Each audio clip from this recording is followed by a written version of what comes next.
I particularly honor each and every one of you for getting away from that idiot box and coming out somewhere to try to find out what's going on. I have been asked over and over and over through the years, will we ever know the truth about the Kennedy assassination? Well, the answer is you already know the truth. It's simply that the media, my media, that I pledged myself to as a journalism student, worked in for 50 years, is no longer there. I trained and committed to be a journalist, but I didn't leave journalism. Journalism left me. There are no more journals. There are only corporate advertising delivery systems. Okay? And I want to tell you one of the absolute worst of them is right here in your little town, the Dallas Morning News. What a crock. And I know this because I have worked hand in glove with a lot of their reporters over the years and then competed with them on news stories. So, will we ever know the truth about the Kennedy assassination? Okay, well, I'm going to tell you the truth tonight, but here's the thing. If I tell you right now, then your question's going to be, do I want to trust Jim Mars or not? And I don't want that. What I'm going to do is I'm going to run through some factoids that you have probably not been told about. Some of this you're going to know, some of it you don't know. And when I get through then, if I've done my job correctly, you're not going to have to worry about, do you trust me or not? You're going to know for yourself because you're going to see the information for yourself. But we got a long way to go, short time to get there, so let's move right along. First thing you have to understand, some of your older folks will know this, Dallas, Texas in the fall of 1963 was just an entirely different time and place. Okay? There were still colored and white restrooms in the public buildings, drinking fountains, okay? If you wanted to be a Dallas cop, it helped if you were a member of the Ku Klux Klan, or at least the John Birch Society. Very right-wing city. Adlai Stevenson had been spit on, hit with a sign here just a few weeks before Kennedy arrived. Okay, it's just a whole different time and place, so you have to understand that. Here we see a picture of Jack Ruby's Carousel Club, kind of a sleazy joint downtown there on Commerce, right across from a parking lot from Abe's Colony Club. These were what were known as after-hours clubs or brown bottle clubs. There's another thing. I've always used this as a little secret test question for people who said, oh, yeah, I was there. I know all about it. I say, okay, well, look, hey, did you ever go have a martini in the Dolphins Hotel bar? Oh, yeah, I was there lots of times. Well, I know they're lying because, think about it, folks, you couldn't buy a mixed drink in Dallas in 1963. You couldn't buy a Coors beer in Texas in 1963. Okay? Different time and place. Now, here, we've got a really shadowy-looking character dancing on the stage of Jack Ruby's Carousel Club along with Kathy Kay. This was taken in October of 1963, about a month before the assassination. But the only thing I can tell you for sure is he was not connected to the assassination because that's me.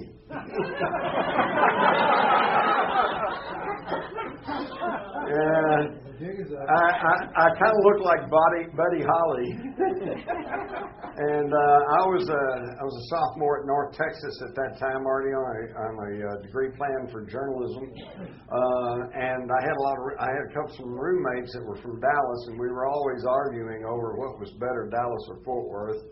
I won't go into that, seeing how I'm in front of the Dallas audience, but. So they would bring me to Dallas and show me around and show me where everything was. And so they had taken me to the Carousel Club. I was there a few times. The thing I want you to understand is I met Jack Ruby, okay? I was on a degree of journalism. I knew what was going on. I knew about the Citizens Charter Committee and Eric Johnson and the people that were running Dallas and Amon Carter and the people that were running Fort Worth. I already was aware of all this, but I was not part of it. So I have no grudges, no axe to grind, no agenda to try to push. But I was aware of all of this. I was told by fraternity brothers, if you want to get in a high-stakes poker game, go into Dallas, go to the Carousel Club, look up Jack Ruby. They said, but be careful. He's connected to the underworld. The underworld. Again, different time and place. We had never heard of the Mafia. We didn't even know the Mafia existed down here in Dallas at that time. Most people did not know the CIA existed. I was aware of the CIA because I was a journalism student. I was well-read. I knew we had a secret intelligence agency called the Central Intelligence Agency, but I didn't really know much about it at that time. Just like today, most of you probably don't know very much about the National Security Agency, which is 3 times larger than the CIA. All right? So anyway, you have to put it into the context. So we moved to Dealey Plaza. Now, most of you have been through Dealey Plaza, so I'm not going to spend a lot of time describing that. This is a photograph taken by James Alkins, an Associated Press photographer, right at the time of the gunshots. You can see Kennedy's hand is up near his throat. He's already clutching, come on, my stubby little fingers. Jackie's white gloved hand is on his arm. His Secret Service agents are all kind of looking around like, what was that? The only one that seems to be looking at the president is Clint Hill, and he was not even supposed to be there.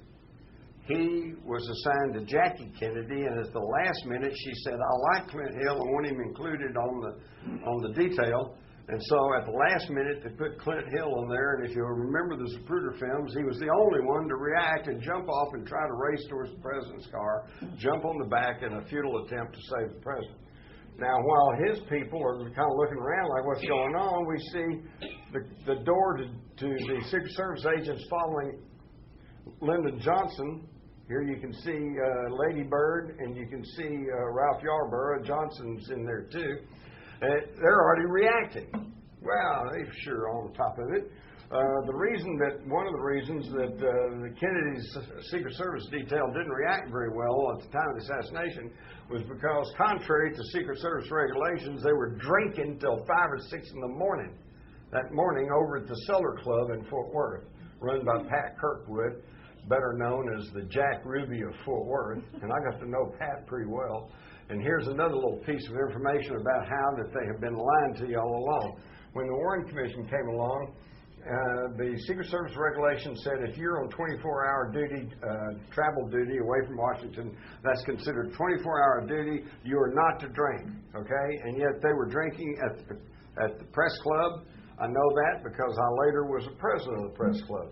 And when it got to be past midnight, and the Liquor Control Board said, you can't serve any more drinks. Then they called up Pat Kirkwood, and he said, oh, bring them on up. And they went to the Cellar Club, and they were there till 5 in the morning drinking Salty Dicks, which was Everclear and grapefruit juice. And yet, when the Warren Commission met, head of the Secret Service said, well, they felt so bad about losing the president, I didn't want to prosecute them for drinking, when they shouldn't have been, so we're not going to do anything about that. And Pat Kirkwood and a couple other people signed affidavits, said, well, they couldn't have been drinking at the Cellar Club because we didn't have a liquor license. This is true. But it didn't stop them from giving you liquor, all right? And how do I know that? Because I went there and got the liquor, all right?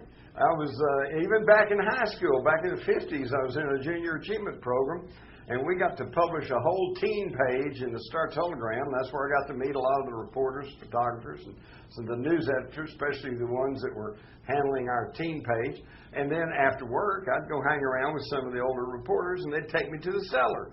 And since Pat Kirkwood knew we were reporters, he didn't care whether it was underage or not. He'd give us the hard liquor, too, just like they would to the cops. And to it was just a corrupt, this is the way it works, okay? And I'm just telling you all the truth so you understand how this works. I would also point out this figure in the doorway of the Texas School Book Depository. Well, now the shots are being fired, so obviously it can't be Oswald. And by the way, and there's more on this later, but you'll notice that from the 6th floor of the School Book Depository, there's no line of sight through this tree. Now, if you look closely, it's a white guy with a high forehead, a model shirt, and open to the navel, white T-shirt on underneath. Exactly the configuration and the clothing that Lee Harvey Oswald was wearing a couple hours later when he was arrested. Now, the government tries to say that it was Billy Lovelady, and here's a shot of him that day with his big old check shirt and his heavy growth of beard and his shirt buttoned up to the top. But nevertheless, they say, well, that's Billy Lovelady. I won't dwell on this because who knows from a photograph, but just to show you that there is a question. His mother, Marguerite Oswald, always said, that's her son Lee in the doorway. Well, obviously, if he's in the doorway, he can't be on the 6th floor shooting. This photograph was taken by a man named James Powell, who happened to be an Army intelligence agent. We know he was there because he made the mistake of going in the school book depository, and he got trapped when they sealed the building, and he had to show his credentials to get out. He became part of the official record. Now, you may be asking yourself, what is an Army intelligence agent doing in Dealey Plaza taking pictures of the facade of the Texas School Book Depository prior to the assassination of President Kennedy? That's a damn good question. It's never been answered. Now, here we see a picture I made from that sixth floor window. Here's the floor. It's only a foot up here. The window's only half open. And again, you can see there's an overhead sign. That's where the first shot struck. And you can't get a line of sight because the tree's in the way. Plus, you got these two-inch pipes to the left of the window, making it very difficult for someone to kneel or lie down or try to aim the rifle off down the street. You also notice the Warren Commission published this and said, this is what the sniper's nest looked like. And yet the Dallas News published this picture. A man named Studebaker, who was shooting for the government, said as late as Monday following the Friday assassination, he was up there moving the boxes around and taking pictures of them. You cannot count on any of that evidence. Here we see all the immediate witnesses at the time of the shooting as he moves on down the street. I paid particularly attention to this guy holding an umbrella in the normal umbrella position, and this guy perpendicularly to him, standing here with his arm raised. Some of the other pertinent witnesses, Charles Brim, Beverly Oliver, Gene Hill, Mary Mormon, the Newman family, they're all here. Okay, as Kennedy approaches that Stemmons Freeway sign, he's waving. Everything seems to be okay. As he passes behind the sign, you can see the umbrella now has moved halfway up the sign. So the guy with the umbrella who was standing like this is now pumping that umbrella up and down and twirling it, as you can see on the Zapruder film. And the guy in front of him is raising his fist in the air. Well, now, wait a minute. Here they are. And then here they are. You can see that before they get opposite to him, he's just holding the umbrella. And then it goes up and it's twirled. Then, supposedly, they're not even connected to each other, but they go sit next to each other on the curb. And then here in this picture, these are blurry because nobody was thinking of them or taking their picture. They just happened to be in the background. But look at this guy. He's packing something. What's he got in his jacket there? And these men, for years, up until the time of the House Select Committee, for about 20 years or so, they just weren't part of the record. That just didn't exist. And if you talked about them, you were a conspiracy theorist. Okay? But then we see as they're sitting on the curb, he's got his hand up to his mouth, and there's an antenna or something sticking out from behind his head. He's talking on a radio. And while everybody else is rushing up the grassy knoll where they thought the shots had come from, the dark-complected guy goes strolling off, sticking that radio back in his pants. Okay, now who are these guys? Oh, well, we didn't know. The House Committee came along, and they finally identified the umbrella man as a man named Louis Stephen Whitt. And yet you just saw the pictures of what the umbrella man was doing. He was standing there holding the umbrella. We know from the Zapruder film, when Kennedy got parallel to him, he pushed it up and down and twirled it, and then he went and sat on the curb, okay? According to his testimony, he sat on the grass the whole time, opened the umbrella and held it out in front of him and never even saw Kennedy go by.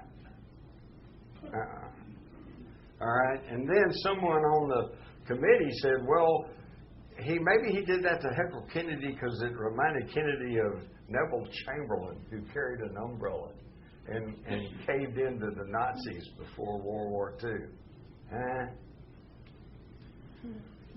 Flint Hill, the only one to react, jumps on the curb.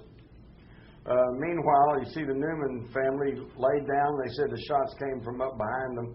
Emmett Hudson, who is right here, the groundskeepers for that end of the plaza, said the shots came from up behind him where the police patrols were, although there were no policemen stationed in that area.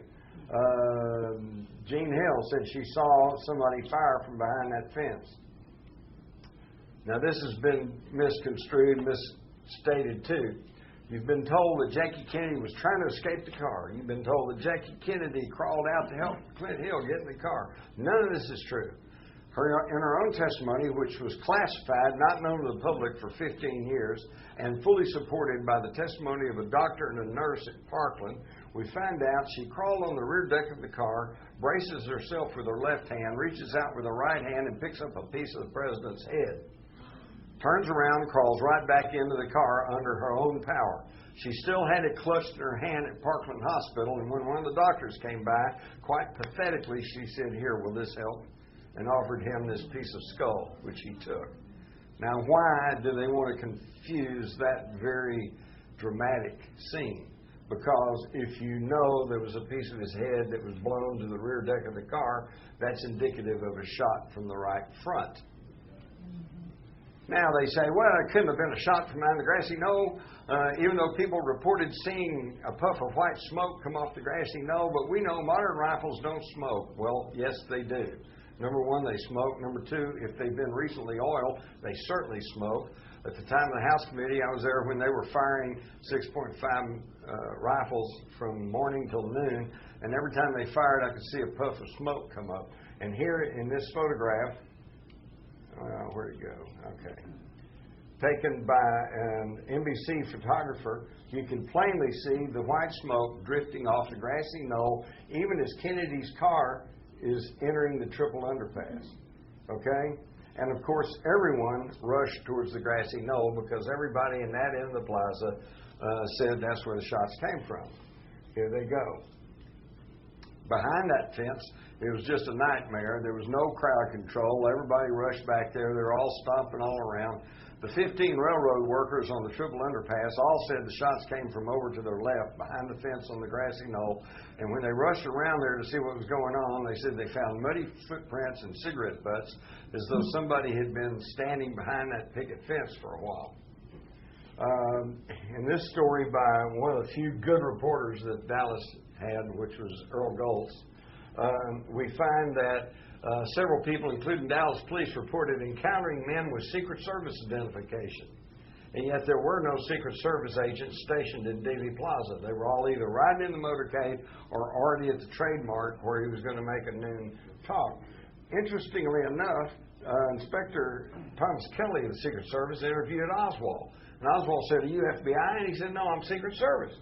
So Oswald said he was standing in front of the textbook building and about to leave it. A young man, a crew cut, rushed up to him, showed him a book of identification, said he's from the Secret Service, and asked him where the phone was. And Oswald said he pointed towards the payphone in the building, and he saw the man actually go to the phone before he left.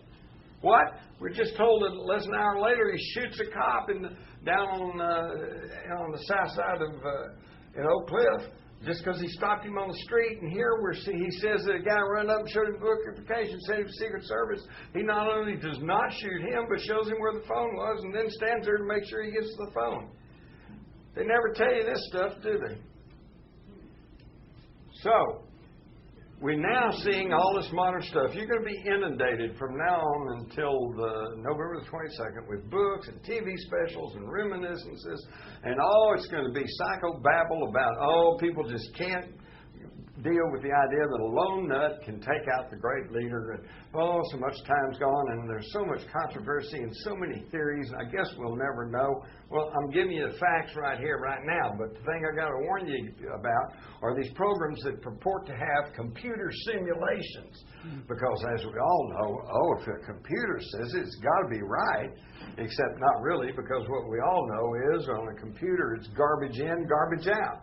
A computer can only tell you what you put into it. What am I talking about? Well, here's my computer simulation. Went through the tree, hit the side, bounced off, hit him in the throat. A little entrance wound right there, just like all the Dallas doctors said. Okay, well now that sounds silly, but let me point out that years ago I met with Bob West, the county surveyor of Dallas County, and his associate Chester Bruneman. They were hired by Time Life to do the survey work in Dealey Plaza on Monday following the assassination. They said at the end of that work, they, along with the Secret Service agents they were working with, and Time Life people, said there's no way one person could have done this assassination. Later, in the spring of '64, Bob West and Bruneman were hired by the Warren Commission. again to survey Dealey Plaza. Chester Brenneman allowed me to copy their original plat map, and here it is. And you notice that they made a notation here saying this area hid behind a tree for any shot from the depository as of this date, May 64. It also shows the area of a bullet shot on the curb on the south side of Elm Street. That's never been accounted for. And here, it's kind of off the picture here, but there's yellow marks on the curb. You can still, if you go down Dealey Plaza today, go on the south side of Elm, go along, look very closely, you can still see the faint traces of this yellow paint that was there. And there was a little 2-foot stripe here, and you go down about 10 feet, and there's another 2-foot stripe. And on the Zapruder film, if you watch closely, you can actually see the bright yellow flash by as they go by. Now, it's only these 2 little spotches. Okay? It's not the whole curb, which doesn't make any sense. If you're going to paint the curb in yellow, be careful, or red, no parking, you paint the whole curb. Now, here's just these 2 little spots. And what happened right in between those spots? The fatal headshot. These probably were markers for the assassins. In fact, while you're at that, the whole idea is to catch him in a crossfire. All right? Because if you're a lone assassin, you're in the 6th floor of the school book depository, your shot would be when Kennedy is coming toward you on Houston Street and you have a stationary target. Or you could have waited until he turned 6 floors below you on a very tight 120-degree turn, and you could choke the rifle out and hit him on the head. Been quite effective. But no, we're told that this assassin on the 6th floor waited until he turned and was moving downhill laterally away from him with a tree intervening in the line of sight before he finally took a shot. Makes no sense, but it makes sense if you're talking about a triangulation of fire, standard sniper ambush technology. So, this map, thank you. This map that Chester Brenneman allowed me to copy was reproduced in the Warren Commission. You'll find it in the volumes. All of these notations are deleted. And furthermore, they made their measurements from each frame of the Zapruder film, and you can see the original numbers on their map up here, and down here is what the Warren Commission published, and they altered the numbers and altered the frames. Now, what this means, folks, is that every computer simulation that has used the Warren Commission numbers are invalid because they're not using the correct numbers. And on a computer simulation, and particularly in survey work, if you're off a fraction of an inch up here, by the time you get 30 yards off, you could be, hundreds of feet different. So never trust a computer survey if they're basing it on the government's figures. Another little tidbit that you never hear about, but that tells volumes, is that Lieutenant Jack Revel was the head of police intelligence for the Dallas Police. He has said publicly that he rode back from the school book depository to the Dallas Police headquarters with a military intelligence agent, an agent from the Office of Naval Intelligence. And keep in mind, Oswald was a Marine. The Marines are under the Department of the Navy. Okay? So he rides back with a Army intelligence or Navy intelligence agent. He gets back, and the first thing he does is he types up this list of school book depository employees. Heading the list is Harvey Lee Oswald of 605 Elsbeth. Well, Lee Harvey Oswald had lived at 602 Elsbeth in the fall of '64, but none of that was on his employment records at the book depository. All that was on there was his Beckley Street address. So where did they get this misapplied name and a bad address? Well, at the time of the House Committee, Colonel Robert Jones of 4th Army Intelligence down at Fort Sam Houston said he got word from one of his people in Dallas that they had arrested a suspect, and his name was Alex James Hydell. He said he went to the military intelligence files and he found that Alex James Hydell cross-referenced to a Harvey Lee Oswald of 605 Elsbeth. So what does that tell us? That tells us that military intelligence tipped off the Dallas police as to the identity of their suspect. And sure enough, about 1:50, he's arrested at the Texas Theater, and here they come bringing out the chief suspect. Here he is after arriving at the Dallas Police Headquarters. He's arrested about 1:50. It probably took him 15, 20 minutes to get downtown. So he only arrives at the Dallas Police Station about 2:20, 2:30. And he had two sets of identification on him. One says he's Lee Harvey Oswald. The other says he's Alex James Heidel.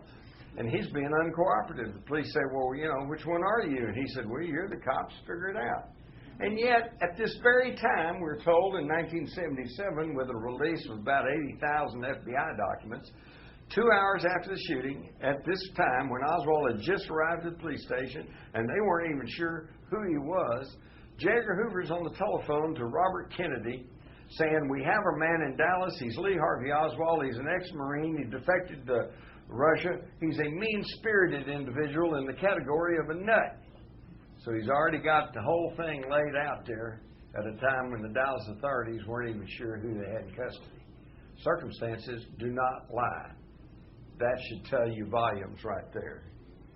Now we look at these pictures of Oswald. This is Oswald in the Marines, his passport picture. These two pictures supposedly are made about the time he went to Russia, and then these are after he came back. That's New Orleans police, New Orleans passport record, New Orleans police photo. Another passport photo and his Dallas police photo. Now, these guys all pretty much look the same. But here, there's questions. This guy doesn't look like this guy, and this guy doesn't look like this guy. But it gets worse. When you go and look at the whole thing, his mother, consistently, from the time of the assassination onward, said, my son worked for the United States government. And there is just a plethora of evidence showing that he had intelligence connections. James Wolcott, a CIA paymaster in Japan, said that he remembers cutting checks to Lee Harvey Oswald. Lee Harvey Oswald went and hung out at the Queen Bee in Japan, in Tokyo, which was a very expensive nightclub where the U-2 pilots went to, and where hostesses thought to be communist agents were hanging out trying to extract information from Americans. He wrote about microdots. The key thing is he had a Minox spy camera with a 5-digit serial number.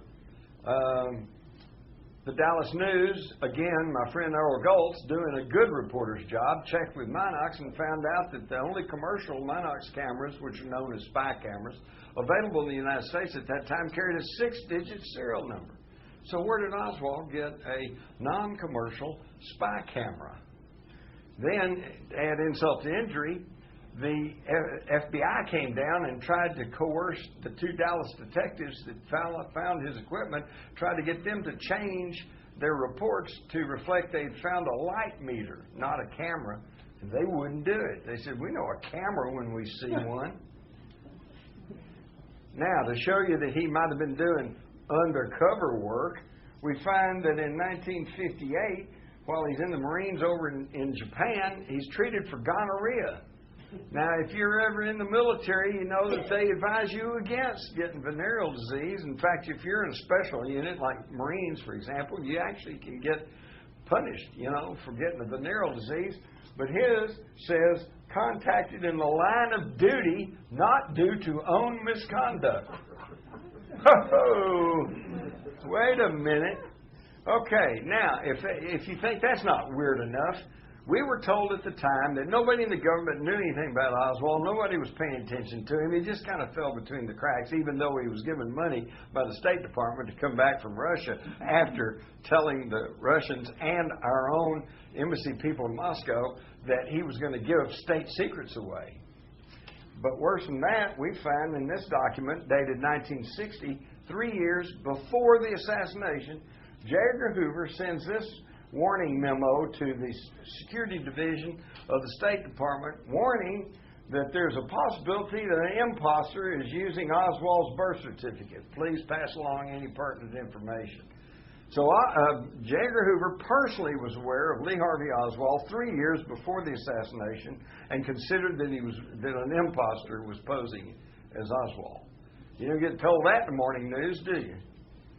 Now, is it possible somebody was posing as Oswald? Well, let's look at this picture from supposedly taken at the time of his defection to Russia. And we find that there's heavy shadow on this left side of his face and very light on the right side, which indicates a light source coming from the right, and yet his shadow falls to the left behind him. And we also notice that there's a little break in his hairline, and this eyebrow seems to be painted on, as with his mouth. And then all this darks here and all this lights here, and you can almost put a line down here, and when you separate them, it looks like you got two separate people there. Now, this is a common practice in intelligence. If you're trying to pass off one person of another, you take pictures of them, you make a composite, a split-face composite picture, so that they can go through customs and other security apparatus, and they look at the picture, and yeah, he kind of looks like him, so they let it go. But is that true? Yes. Here's the other pictures. Look at these split-face, and you can see, obviously, here's one person, and here's Lee, here's Harvey. And then when you match up the Dallas Oswald with the Marine Oswald, and you would get their eyes and their nose and their mouth and everything's perfectly fine, whoops, one of them's taller than the other one. And this is reflected in the records. The Marine records show he's 5'11". His autopsy showed he was 5'9". I thought the Marines built men, not tore them down to inches. Even his own mother asked for an exhumation in 1967, questioning the body that they had buried, okay? But, of course, that got printed in the Star-Telegram but didn't go anywhere else. Furthermore, Paul Grudy, the funeral home director, who I got to be real good friends with, said that about a week after he buried Oswald, some Secret Service guys showed up, and they interrogated him about marks on the body and scars and things like that. And finally, one of them quipped and said, you know, we really don't know who we have buried in that grave. The cover-up began immediately. As soon as they got to the hospital, you see the bucket. You see the bucket here, and they put the top up and they started cleaning the car up. That's destruction of evidence. You're not supposed to do that. And now this gets complicated. I'll try to make it short and sweet, but it's pertinent. This is the official deposition of James C. Cadigan, a FBI fingerprint expert, okay? And in his testimony, we see somebody's come in there and scribbled out a whole bunch and wrote over here, delete. And then, in response to this question, do you have any idea why 820 was not reprocessed or desilvered? He says, no, this is a latent fingerprint matter. They just wrote that in, okay? Well, sure enough, when the Warren Commission published their thing, they asked Cadigan, why wasn't 820 reprocessed or desilvered? And he said, no, this is a latent fingerprint matter. Somebody has altered an official court deposition. That's an illegal act. That's a criminal act. You can be put in jail for that. What did they cover up? Well, let's go back. He says, well, why wouldn't they do this? He said, because there's a lot of people there. All of these, the FBI had all of the evidence that night, quite illegally. And why did they do that? Okay, because he said it was he said, was this on November the 23rd? 63? Yes, November the 23rd. A very large quantity of evidence was brought in, several agent examiners available to evaluate, says Cadigan, supervisory officials, representatives from the Internal Security Division, all of whom had an interest in this matter. And this is when all was cut out. And one of the reasons it was cut out is because quite illegally, that evening, they took the evidence away from the Dallas police and shipped it to Washington. With no chain of evidence and no public disclosure, no one looking over their shoulder to see what was going on. And they held that evidence from now on. Here we see Chief Curry, Jesse Curry, the Dallas police chief. And he said, Captain Fritz, who was in charge of the homicide division, in charge of the investigation, argued. He said, well, I need the evidence here. I need to get some people to try to identify the gun, try to identify the pistol and things. If it's in Washington, how can I do that? And they said, well, did you get it back? He said, no, not to my knowledge. He said, we were given some pictures of everything. He says, but as far as I know, we have never received any of that evidence back. It's still in Washington, I guess. Perhaps the commission has it. J. Lee Rankin, the chief counsel of the Warren Commission, says, yes, the commission's still working with it. So they asked him, well, why did you give up all the evidence, contrary to law and proper procedure? He says, well, We kept getting calls from Washington, and they kept saying, insinuated someone in high authority was requested this, and we finally agreed as a matter of trying to cooperate with them. And I can tell you it was Cliff Carter, Lyndon Johnson's assistant. Okay, so why does this matter? Because this means all of the evidence was in the hands of the FBI with no chain of evidence, no oversight, no one keeping tabs on what was happening for 2 full days. It was not until November the 27th, the Tuesday following the assassination, that the media and the public were told that the FBI had been asked into the case, and that's when it became the official evidence. So they had all this evidence for 3 full days with no oversight, which means they could have put anything in it, they could have taken anything out of it. Now do you understand why the evidence is in such controversy? And the evidence was jimmied with. Here we have the Warren Commission copy of the Dallas Police Evidence Sheet. 6.5 spent rounds, 3. Okay, Oswald, 3 shots, 3 rounds there. Tight evidence, folks, except on the original document, which I got out of the police files when they finally opened them in 1991, they only had 2 spent rounds. Furthermore, down here, we see it blank at the bottom that the Warren Commission gave us, but we find here that the paraffin test on Oswald was positive on both hands and negative on the face. Well, I have the actual report. He had traces of nitrates on both hands, but no gunpowder, and no gunpowder or nitrates on his face. That's evidence he did not fire that rifle that day. But instead of trying to explain this, the Warren Commission simply hides it away. They don't tell you about this. And the Dallas Morning News has never told you about this either. Here's an FBI document dated November the 24th, 63, file number, Vincent Drain agent. And it looked like the same document, but this one says that the paper found at the Texas School Book Depository matched the paper that they said was used to bring the rifle into the building. Well, that's incriminating to Oswald. Well, here's the same document that came out in 1980, and it says the paper was examined by the FBI office and found not to be identical. So one says the exact opposite of the other. Well, which is correct? Well, this one, the FBI was actually queried about this, and the spokesman said, this one, that's a phony document. How many other phony documents are in the FBI files? Okay? And when did they put them in? During those 3 days when they had total control of the evidence? And to show this, they said, okay, here's 2 empty shell casings that they found, plus 1 live round that was in the chamber of the Mannlicher Carcano rifle.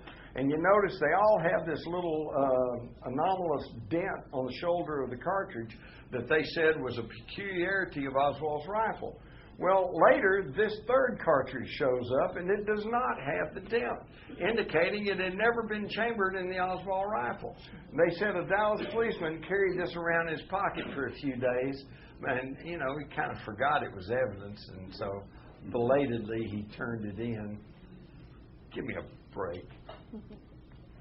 And now for the rifle, the scope cost more than the rifle. The rifle was sold in batches of 2, big batches for $2.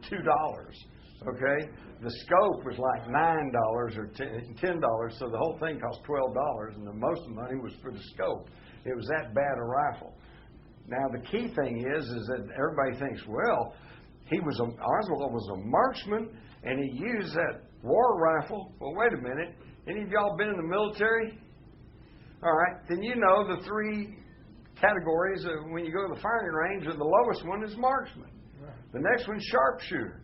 The top one is expert. I know, because when I was in the Army, I fired expert. I got me a pass to New York. All right. Well, I had to. I was from Texas. And he only made marksman on his final test by 2 points. barely made marksman, the lowest of the categories, and that was a real shameful event for a Marine.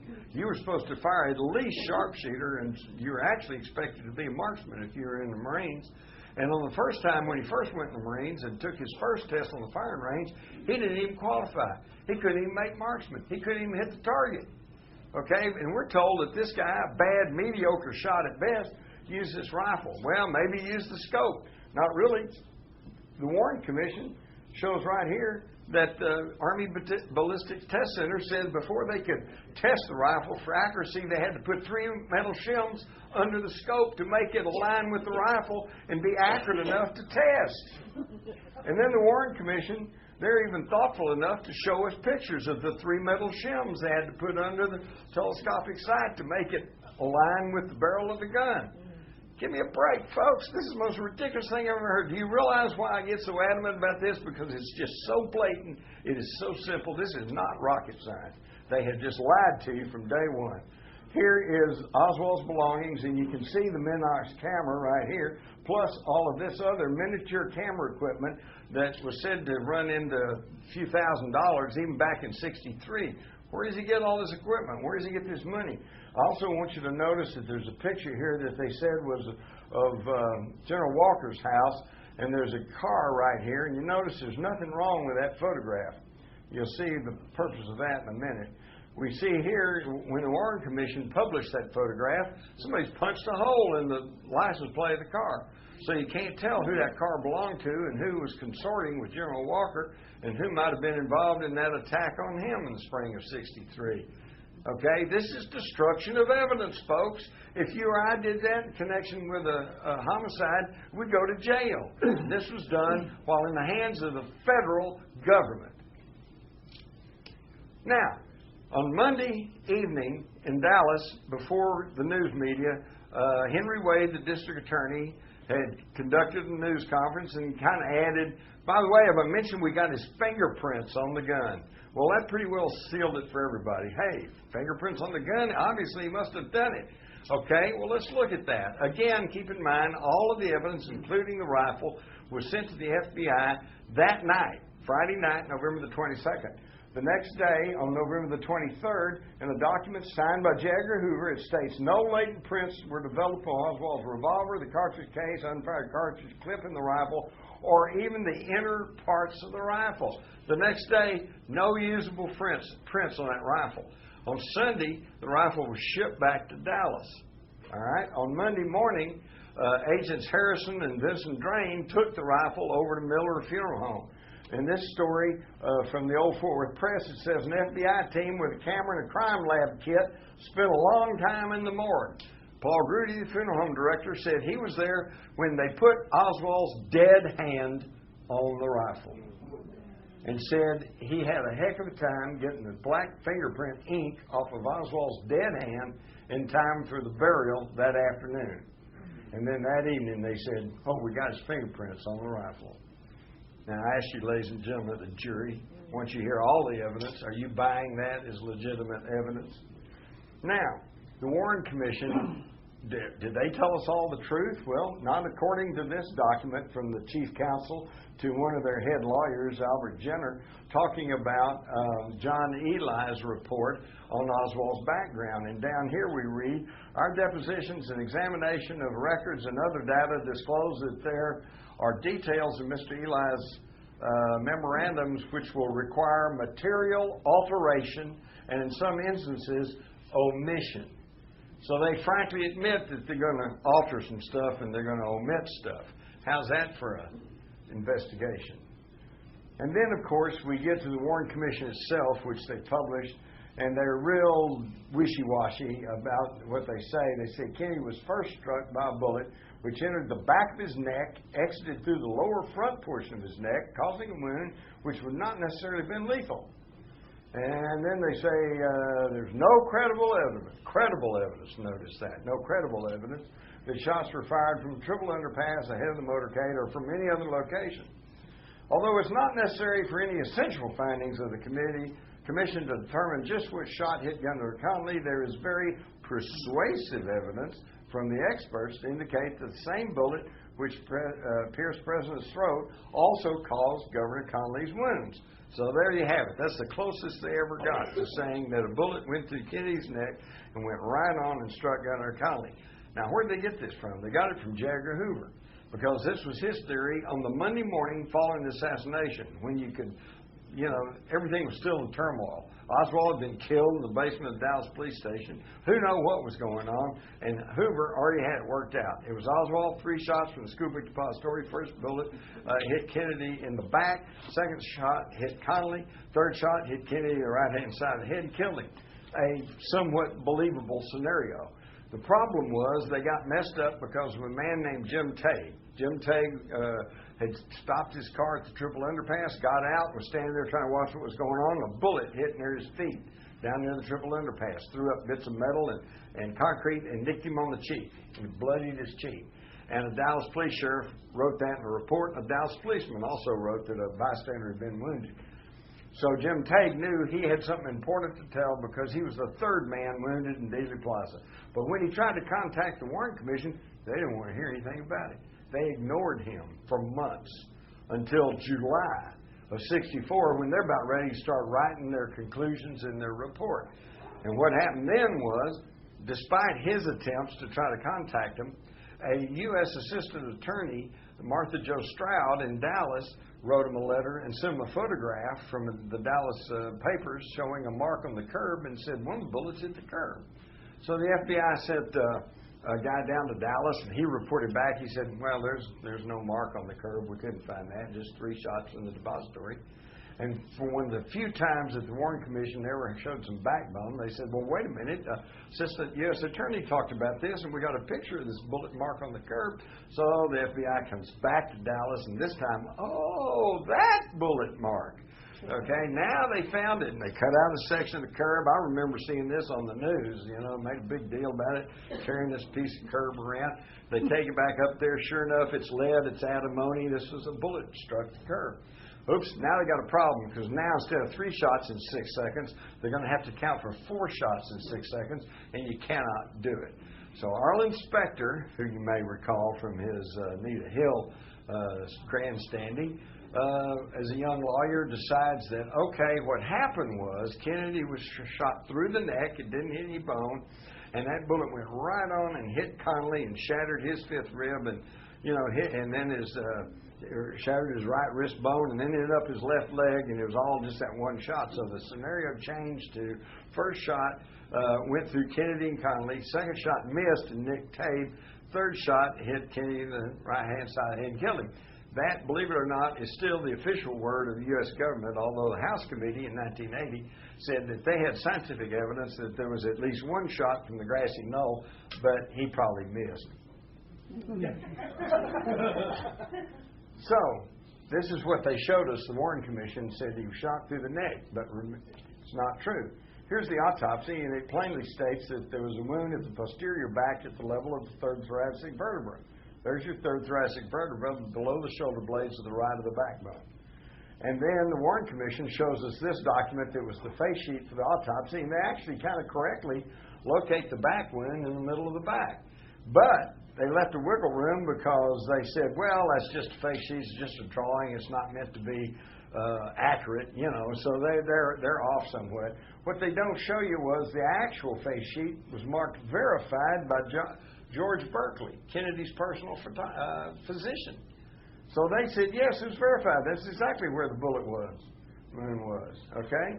Now, in the National Archives are his jacket, middle of the back between the shoulder blades, and his shirt, middle black between the shoulder blades. So obviously, he was never shot through the neck. He was shot at the 3rd thoracic vertebra. Now they've even tried to argue some cockamamie thing about, well, he was turning and he was waving in his coat rode up, and so the bullet hole in the coat is actually much lower than where it actually was. But I would point you to his shirt. Your shirt doesn't rise up when you turn and wave. They're coming up with, they've always got an expert that will tell you anything you want to hear. I'm just telling you the facts. Here they are. You can see it for yourself. All right. Dr. Hume said a bullet hole was below the shoulders, 2 inches to the right of the middle line of the spinal column. Clint Hill, I saw an opening in the back about 6 inches below the neckline of the right-hand side of the spinal column. Another Secret Service agent, Glenn Bennett, says, I saw the president, shot hit the president about 4 inches down from the right shoulder. They're all telling you he was shot in the back. So he was never shot through the neck. So now, if you locate where the back wound was and connect it to the throat wound, now we've got an upward trajectory. We've got a whole new conspiracy theory here. The assassin was hiding in the trunk of the car. Now, where did we get the idea we shot through the neck? Through our only unelected president, Gerald R. Ford, who we now know was on the Warren Commission and spying for J. Edgar Hoover, reporting back to Hoover on everything that was going on in the Warren Commission deliberations. And at the last minute, he ordered the authors of the Warren Commission to change their wording from Kennedy was shot in the back to Kennedy was shot through the neck, so they could argue that cockamamie single bullet theory. All right? And now, if that single bullet theory isn't bad enough, single bullet theory says that 60 feet in the air comes a shot, strikes him at the third thoracic vertebra, doesn't hit any bone, but somehow courses upwards, exits out the Adam's apple, the neck and front, somehow twists in midair, comes back down, strikes Conley in the back, shatters his fifth rib, exits out the right front of his chest, enters his anterior side of his right wrist, shatters that wrist bone, and then ends up in his left thigh. And if that's not unbelievable enough, they say, here's the bullet that did that. And it was described as pristine because, as you can see, it's not misshapen. In fact, this little piece up here, that's where the FBI chipped off a piece for spectrographic analysis.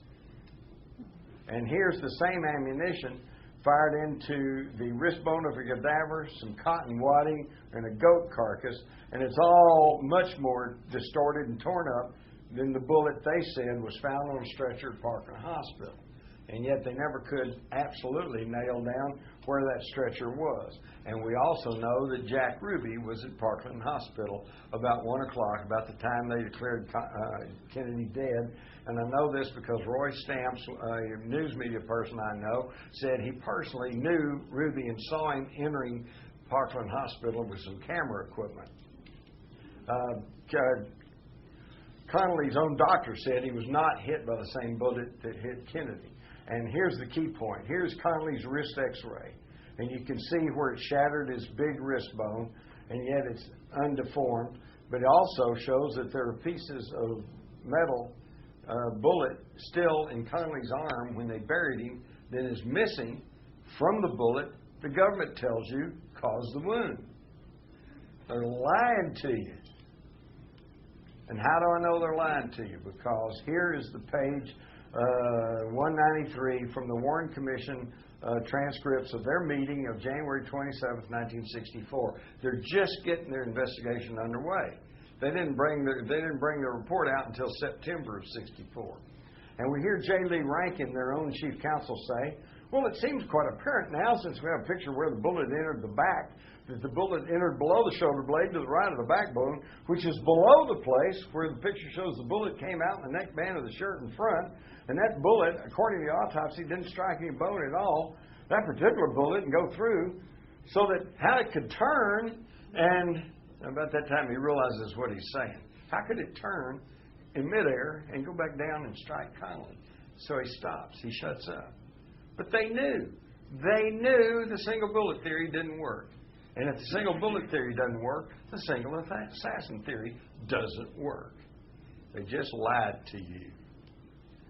In fact, here's Arlen Specter trying to demonstrate the single bullet theory. And interestingly enough, they got the mark a little bit high, I think, but nevertheless marked in the back of this representative of Kennedy. And to make the thing go through his neck and go on to strike Connolly, he's got to hold that straight edge about 6 inches above the guy's right shoulder. It just doesn't work, and yet they're still trying to sell you that cockamamie story. There was not even any brain present at that time, but about a week later, oops, they had a brain. Now, all of this is happening at the level of the federal government. All the doctors and nurses at Parkland said he had a huge gaping wound in the right rear portion of his head. That's an exit wound. And yet when they showed us this drawing early on, they said, no, it's okay, and here's the bullet hole right here where the bullet entered in the back of the head. And yet when Humes was shown, the autopsy doctor was shown that picture, he said, well, I don't know what that is. He said, but I never saw anything like that. And sure enough, years later, the autopsy photographs themselves actually surfaced, and we find out that's not even a hole. It's a piece of dried blood or something, but there's hair sticking through it. So again, they're just lying to you. And this looks painted in. And you can see now you can't even trust the Zapruder film, because here we see on frame 257, you can see the head and what it looks like. And here you can plainly see that area where that gaping wound was has been painted in. And this has been confirmed. You can read about this in my the new updated Crossfire. I've got 11 Hollywood film and tape experts who have studied this film and said there is crude retouching. So you can't even trust the Zapruder film. And we know there's 6 frames missing out of it. And what was on that? What was on that was the fact that they took out the frames showing that a bullet struck the Stemmons Freeway sign, which is exactly what people who were there have told me. But the sign was taken up less than a week later, disappeared, unaccounted for. Nobody's ever seen it since. And the State Department, the State Highway Department, which is in charge of signs, said, we didn't do it. So we don't know what happened to that sign, but that's pretty indicative that something happened to it, or they wouldn't have taken it up. Now, some of you, have any of you all heard the theory that the driver turned and shot Kennedy? Well, it's hogwash. Here's frame 314. When you hear that and you see those frames, you're going to see a very bad copy of this rear film, so bad that oftentimes it's not even in color. But here you can plainly see that Greer, the driver, his hands on the wheel, and this is simply the top of Kellerman's hair. And you can see the same sun highlight here and here. Back then, some of you older guys know this, we all wore greased hair, right? Everybody put hair grease on. So it really shone in the sunlight. And that's what some people have said in a very bad copies. They said, oh, well, he turned and pointed this pistol back at Kennedy. Didn't happen. All right, we've already talked about the wounds, but this is very important. You didn't hear about this in the Dallas News either. This is Gerald Custer. He's not a conspiracy theorist or author or anything else. He was the technician who took the autopsy x-rays at Bethesda Naval Hospital. And appearing with him at the same news conference was Floyd Reeby, who took the autopsy photographs. Both of them today say that the x-rays and the photographs being shown to us by the National Archives are fakes, phonies, and not the x-rays and photographs they took. Lying to you again. And we know this because here's the x-ray that they're showing in the National Archives, and it looks like the whole right front portion of his skull has been blasted away, and yet the autopsy photograph, it's perfectly okay. We've all seen that Life magazine, and used to convict Oswald in the public minds months before the Warren Commission came out from behind closed doors here in secret testimony and concluding that he was the assassin. And their headline says, Lee Oswald with the weapons he used to kill President Kennedy and Officer Tibbet. How's that for innocent until proven guilty? But now, what about that picture? Is that a legitimate picture? When Oswald was shown one of those pictures, there were supposedly 2 separate photographs found of him in the backyard taken by his wife, Marina, with a handheld camera. Okay? And when he was shown the photographs, he said, well, that's my head, it's my face, but I don't know, that's not my body. I've never seen that before. That's a composite picture. Okay? Now, did any of the federal investigations, the Warren Commission, House Select Committee on Assassination, did any of them say, well, he says, y'all have probably also heard his famous quote when he's in the halls of the police station saying, I didn't shoot anybody. I'm just a patsy. Okay? Now, did any of those investigations say, well, gee, he said he was a patsy. Is there any evidence to show that he was? No. They never considered it. Every investigation starts off with the basic predetermination that Oswald did it all by himself. He's guilty. Now let's see how we prove it. Well, let's look at this photograph and see if we can prove what he said is true. If you take the 2 photographs, one 133A and 133B and make them into a blue and red transparency and bring them to the same size and lay one on top of another, since they're two photographs from a handheld camera, nothing should match. But instead we find his face is an absolute match on each one. This is a physical impossibility with two separate photographs from a handheld camera. And what this proves is that he was telling the truth. His face has been pasted onto somebody else's body. And there's even further proof. We see on the two, now they altered the face. These two faces are the same, although they don't look exactly the same, because they've retouched the mouth a little bit and the eyes just slightly. But you'll notice that there's a line that runs over his chin from neck to neck, here and here, and yet we see a broad, flat chin on the backyard photograph, and Oswald had a little pointy cleft chin. So, again, more evidence that he was telling the truth, that he's been set up as the patsy. Now, if that's not bad enough, here's 133A and B, and this photograph turned up 15 years later with no explanation of where it came from. Marina said, first off, she didn't remember taking photographs. Then she remembered taking one photograph. Oh, and then she remembered taking two photographs, but that was it. Now there's a third photograph, turned up in the hands of a Dallas policeman's widow, 15 years after the fact, with no explanation of where it came from.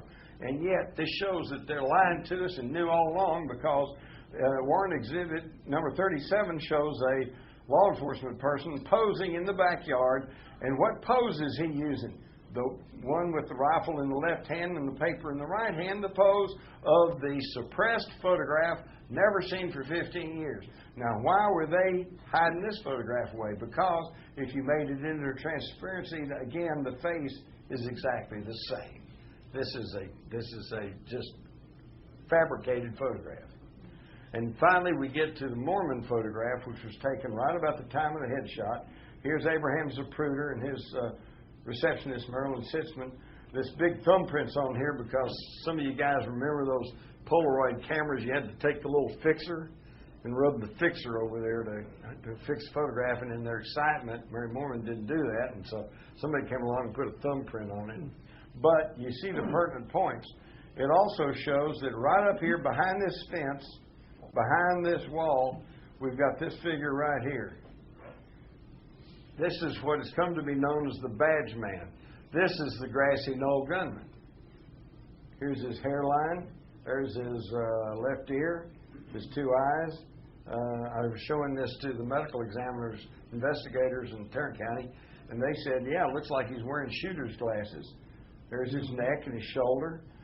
He's got his arm coming up here, and his other arm, I've blown this up, his other arm's out like that. So that's a classic rifle firing position. He's got a semicircular patch on a dark shirt and a bright object on his chest, which by computer analysis is shown to be metal, the exact configuration of a Dallas police uniform. Okay, and here you can see it again. Now, this is not retouched. This is not Photoshopped. It is simply a blow-up of the background of this Mary Mormon photograph. There is the grassy knoll gunman.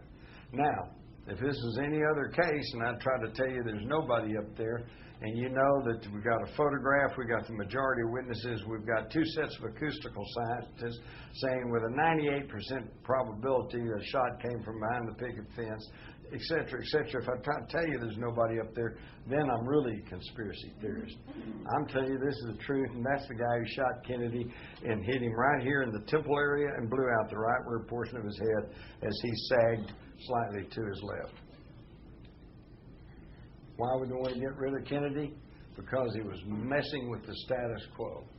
The thing that Regina has such an interest in is the fact that in June of '63, he issued $4.2 billion in interest-free Treasury notes. Now, here, this is Series 1963, United States note.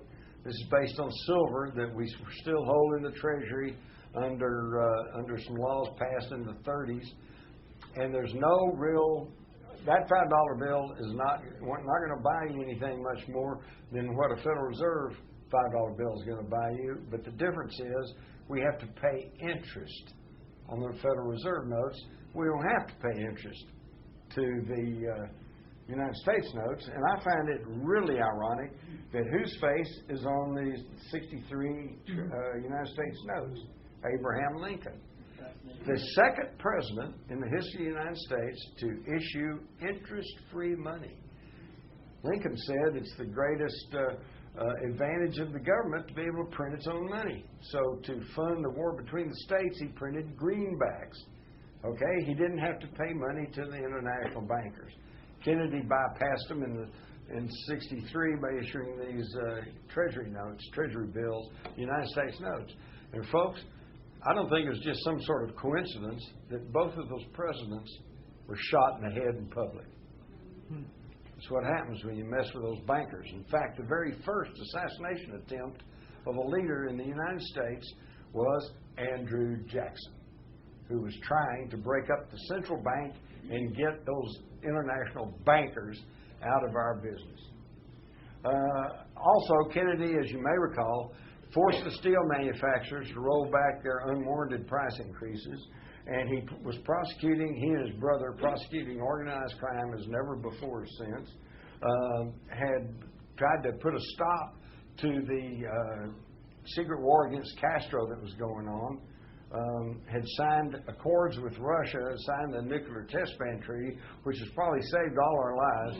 If they had continued with the above-ground nuclear testing, we might all be dead by now. Back in the 50s, when they were totally unaware of the long-term dangers of radiation, I remember seeing the newsreels of where they'd set off a bomb in the New Mexico desert, and they'd march our troops up to within about 500 yards of it, put them in a foxhole, and say, "Don't look at it." All right?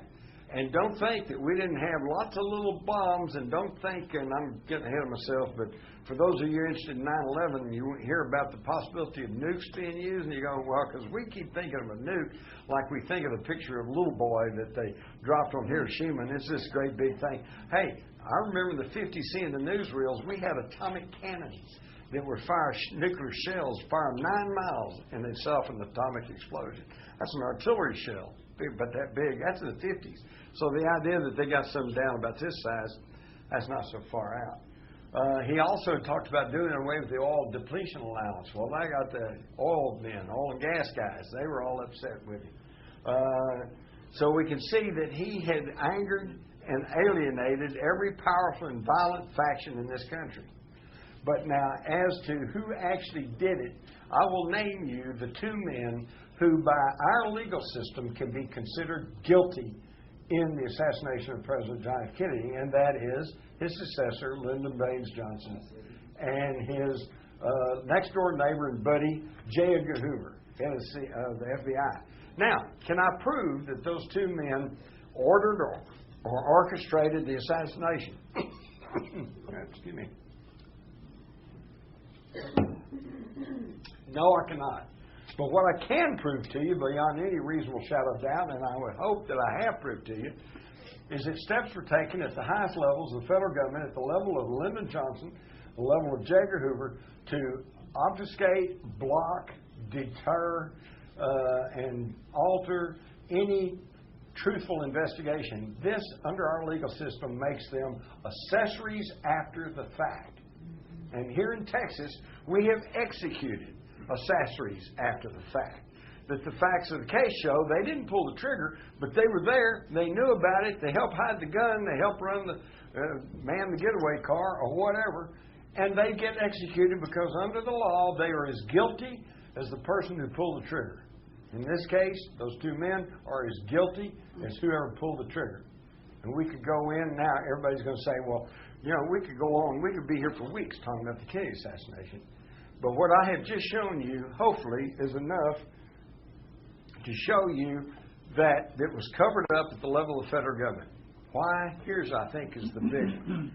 On October the 11th, Kennedy, through George Bundy, signed this action memorandum, National Security Action Memorandum 263, in which he said he approved the military recommendations contained in the McNamara-Taylor report, which stated things look better in Vietnam. I think we can pull out by the end of 1965. He approved of that. Then he said directed that no formal announcement be made of the implementation of plans to withdraw 1,000 military advisors.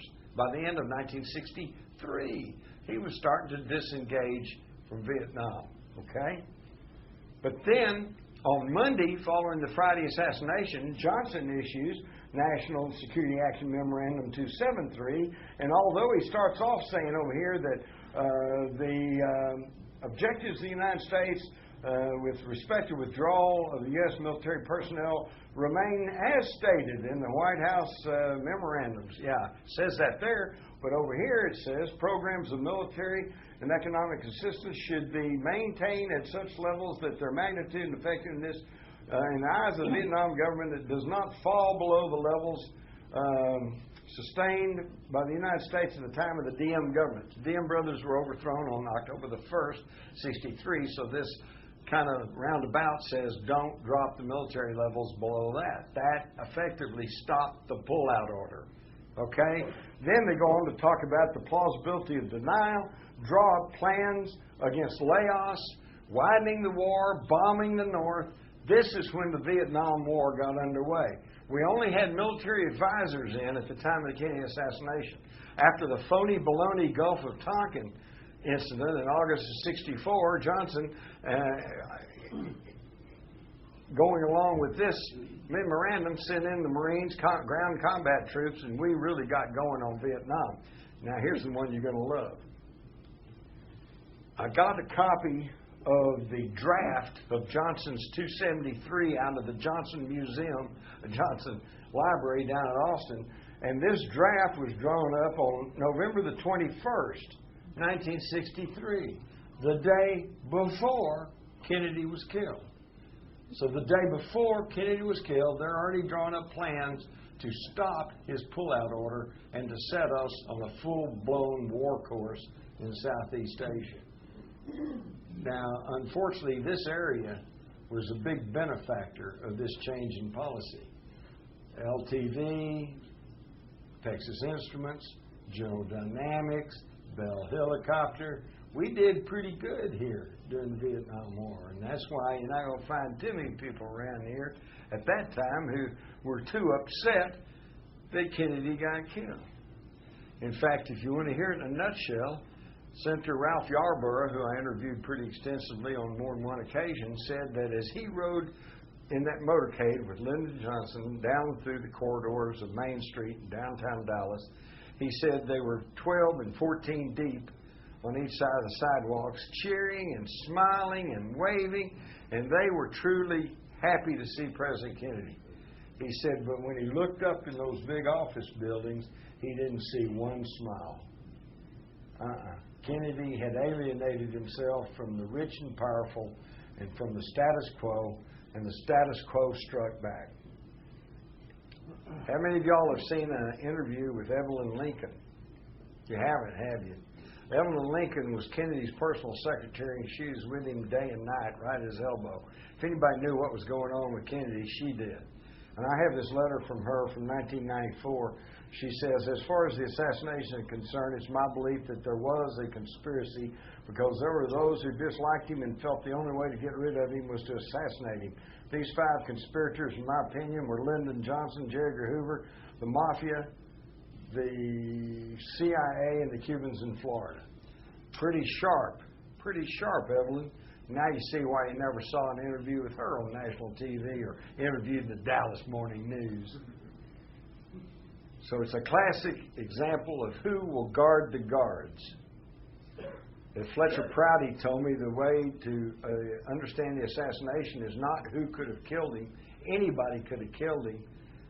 Mafia assassins, KGB agents, rogue CIA people, anti-Castro, The trick is who could strip away his normal security and who could cover up the facts of the assassination.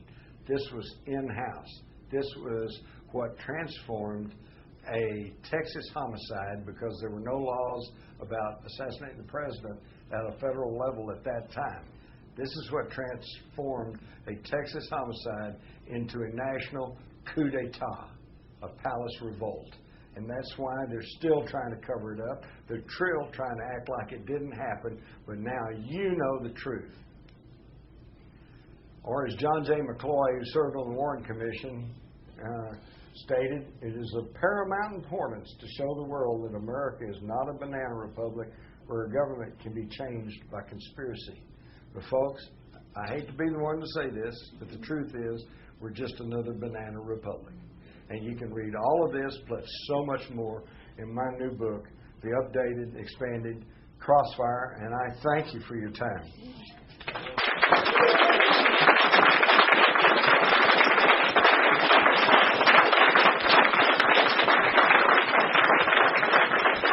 I know most of you probably want to go ahead and hit the road, so don't feel like that you're being held here, but if I can answer a question or two, I'll be glad to. Okay, now one thing about questions is we're not going to take a lot of comment. It's a real question. Keep it kind of short, okay?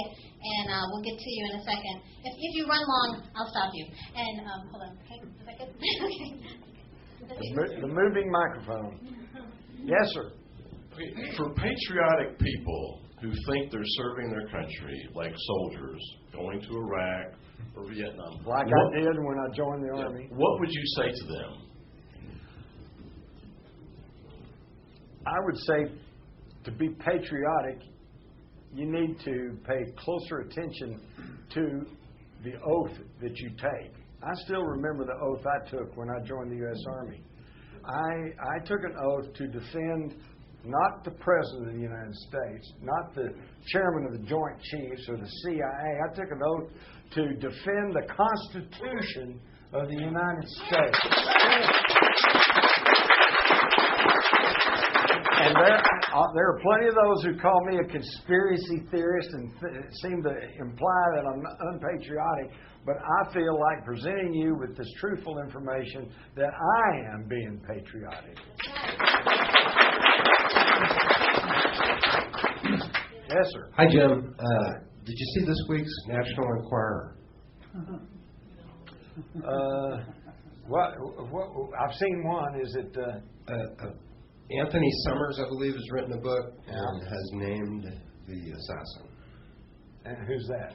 I don't remember. It's a Cuban fellow. I don't remember his name. I just saw it today. Well, okay.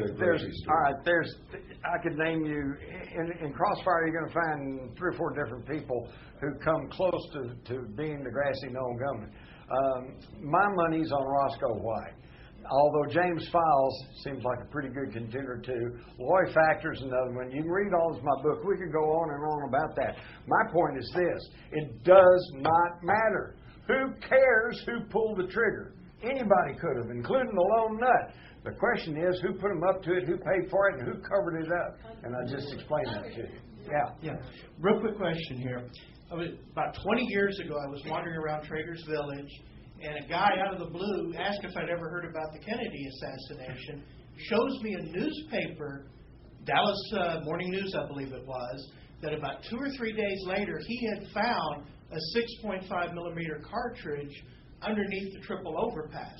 Now, you mentioned today that there were some Union Railroad workers that were in that same area. Had they mentioned anything about hearing shots from under the triple overpass? Not from under there. It also might explain where that third cartridge came from, because after he talked to the newspaper people, got his picture taken with the cartridge, he turned it over to the police. Right, and let me point this out. I hear this all the time. Well, if it was a big conspiracy, where's all the evidence? They took it up, okay? They grabbed everything.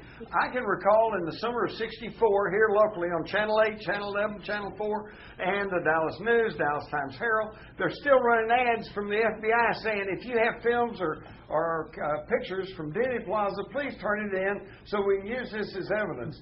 Back to your thing, most people are patriotic, so they turn it all in. Do they ever get it back? No. So, now I personally suspect that somewhere, because every few years somebody accidentally comes forward and they've got some tape or they've got a picture that they took. My wife took a picture of Kennedy and Jackie going down Harry Hines, so thousands of pictures. There's probably evidence somewhere, and it'll keep coming out, but every time they take it up. I met with a fellow whose father was a air conditioning repairman that went up on the county records building, the white building there on the corner, and was working on the air conditioner up there, and he finds a 30-06 shell casing, heavily weathered on one side, been there a long time. Okay, now I could go into the whole thing about the use of a sabot or husk bullet, where you take a smaller caliber slug and you use the plastic hooks to put. There you go. And so this 30-06 may well have provided that explosive quality for a smaller caliber slug. Okay, but what happened to that? I mean, I've heard the story. I believe the guy. Okay, but he went and took the bullet to the FBI, and they took it and took it away, and then said, well, it was a 30-06. Hadn't got it. Oswald had a 6.5. Doesn't have any connection. That's the kind of investigation that your tax money paid for, and it's absolutely atrocious. Another question. Okay, I'm using 35, 40-year-old memory. On a talk show one night, a man was pushing his book and telling his story about Lyndon Johnson, in which he claimed that he could come up with as many as 300 people who conveniently died around Lyndon Johnson. Comment. Yeah, well, that's maybe 150 more than I could come up with right now. All right? But there was more than 100. And the thing is, I'm not going to try to tell you they all were killed, but I guarantee you the odds are absolutely astronomical that number of people who had direct knowledge of the assassination would be dead within just a few years period. You'll find that covered in my new book, too. And they've tried to argue those numbers, and yet the people very much more expert than me says it's a question of where does coincidence end and conspiracy begin.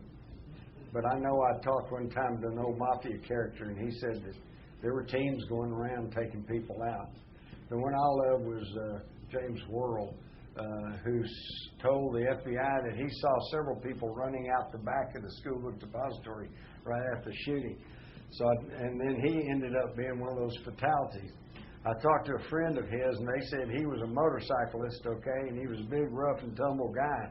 Well, they found him and his girlfriend on a road outside of Dallas with a motorcycle up on the kickstand, and he and the girlfriend lying on the ground with their necks broken, and they ruled in a one-motorcycle accident. So think about that one a minute. The guy tumps his motorcycle, breaks his neck, gets up, puts the motorcycle back on the kickstand, lays back down, and dies. Yeah, right. Yeah, right. Maybe part of that same question. If nobody's still alive today to be indicted for any issues that were happening back then, what's the issue, and why don't they want the truth to come out? Is it just embarrassment, or are there any people out there that could be indicted? Yeah, I think so. George Herbert Walker Bush is still alive. Woohoo! Yeah. There's still some people that could be indicted, but the thing is, too many people of the people are dead, but their families are still alive. One of the reasons you're beginning to hear Lyndon Johnson's name thrown around quite freely, but you didn't up until a few years ago when Lady Bird died. She still had tremendous power, and I'm just stupid enough, and a local guy, I'm just tell you what I know to be true.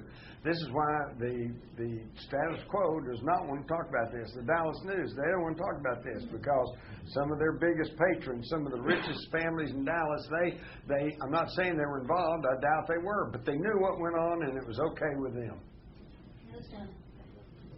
Yes, before the Manlick was found, I'd heard some pretty good evidence that there was a Mauser rifle that was found actually first.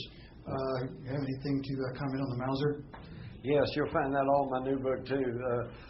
When they first found the rifle, a Deputy Constable Weitzman, who had run a sporting goods store and certainly knew about weapons, along with Roger Craig, the Deputy Sheriff, they all said it was a 7.5 German Mauser, and saw Mauser. 7.65. I'm sorry. 7.65. That's right. I keep thinking about the 8mm, 7.92, but it's 7.65 German Mauser. They saw Mauser stamped on it. There's all kinds of questions about the rifle. The Warren Commission shows us an ad and said this is the rifle he ordered it from, and yet that rifle was only 42 inches long.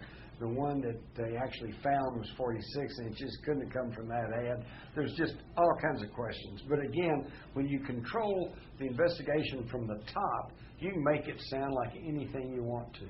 And I think there's very possibly there was a substitution of the rifles. But again, that's just another question. Quick question.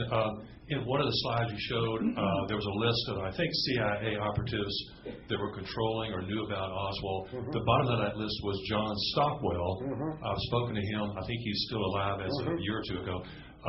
Have you interviewed him in any relationship? Yeah, I knew John. In fact, it was John Stockwell, actually, who got my book, Crossfire, used as the basis for Oliver Stone's film, JFK.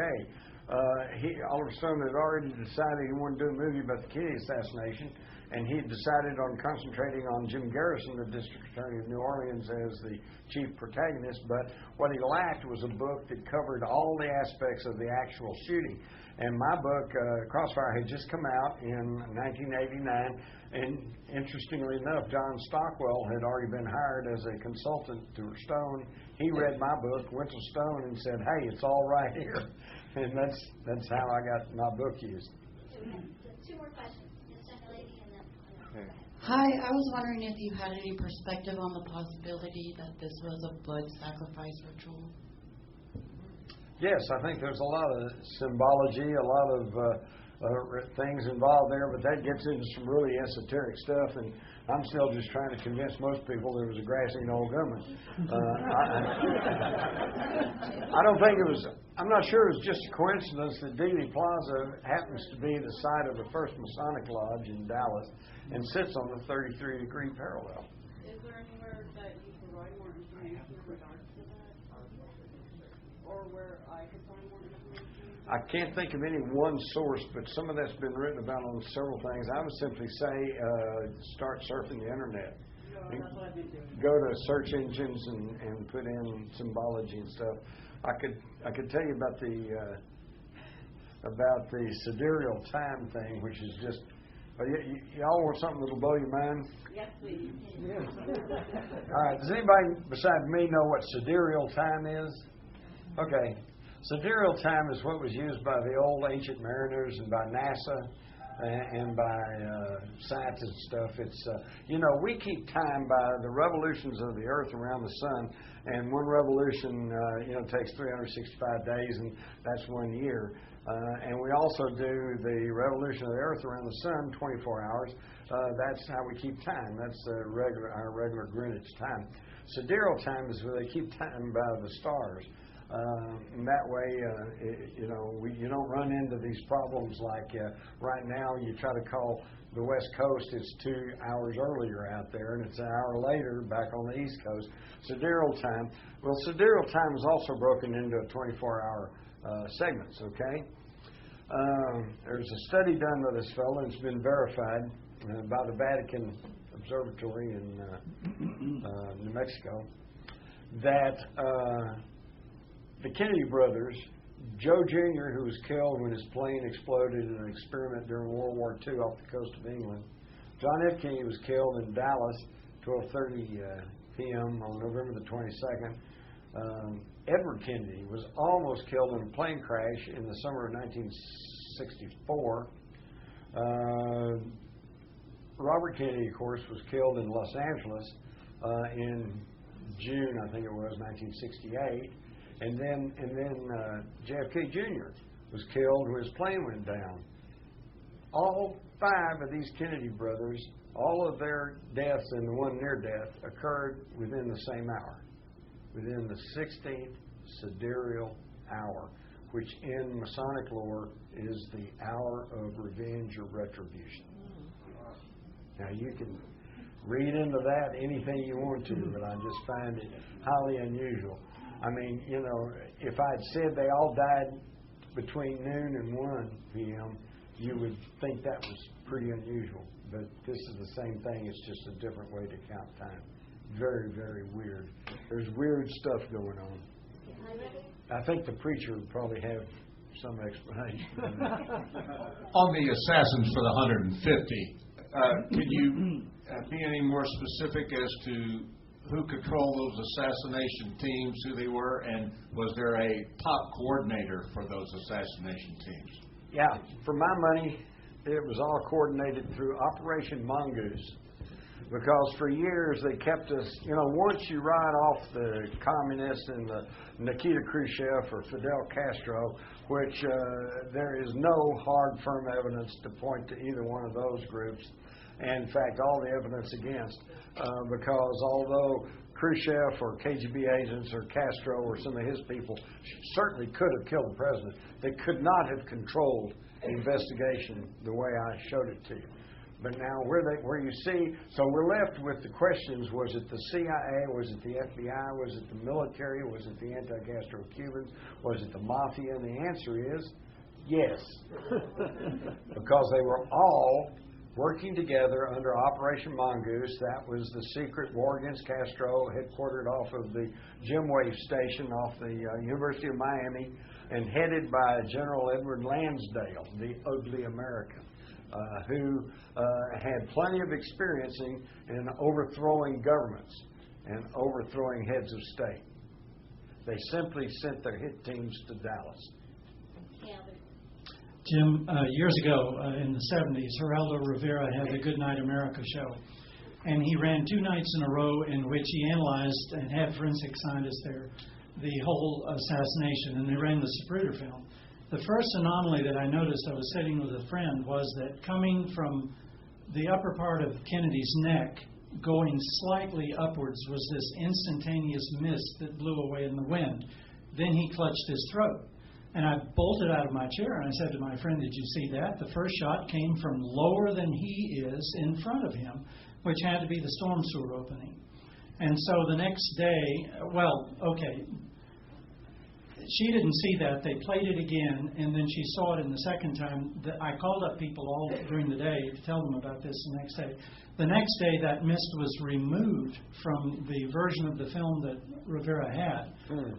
I drove down there the next day, and there were 2 storm sewer openings, and the one closest to the overpass was just perfect for a pistol shot.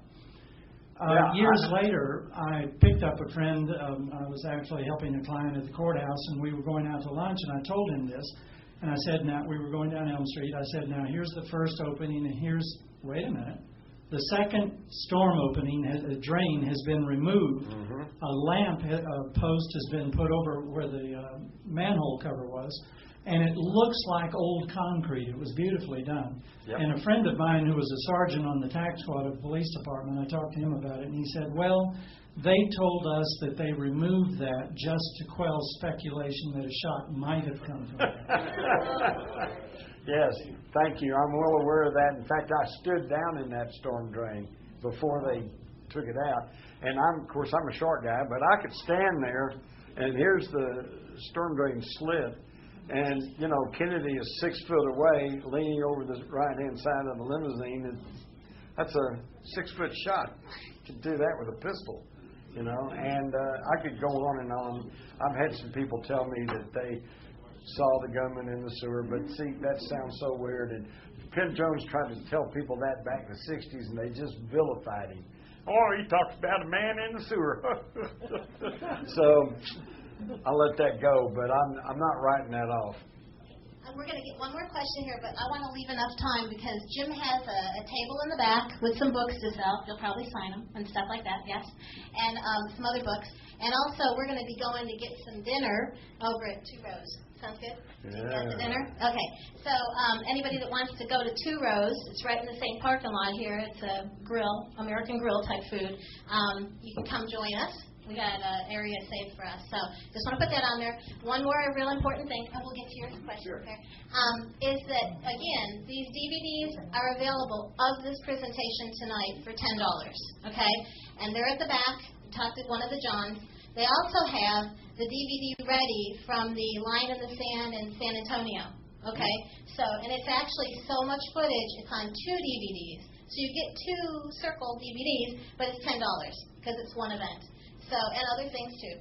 Oh, and there's a contribution base back there too that says, after this for truth contribution, I wrote it in the program, any amount helps, guys. So, okay, now we're going to get to the very last question. And then we get to sit down, and you did a great job. I can't believe you can remember all that stuff. You're amazing. Well, I'm like Homer Simpson. Every time I learn something new, I forget something. So. I don't know. You're awesome. I think you're awesome. Okay. Did you see or read Bill O'Reilly's book, Killing Kennedy? On the microphone, please.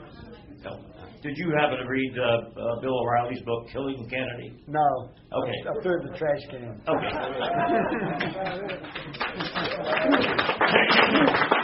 Hey, I was on Bill O'Reilly's show one time talking about my book, Rule by Secrecy, and he ended up by saying, so what you're trying to say is that a small clique of people are trying to run the world. And I said, yeah. And he said, so what? He said, I belong to those guys. Yeah, no, sorry. I have no regard for him or most of those people. In fact, I am ashamed for my own profession. I trained to be a newsman, a journalist. I was taught back in the good old days, back in the days of the old republic, that you're supposed to be looking past the headlines and past the official pronouncements and trying to get to the truth and tell people the truth. Report things. Yeah, it's not happening anymore. Well, we got you still. So that's awesome. Well, thank you, everybody, for coming. Thank and you. You can still ask more questions. If you want to write them down, give them an email. We'll try to get them answered. Thank you, thank you, thank you. Yay. Okay.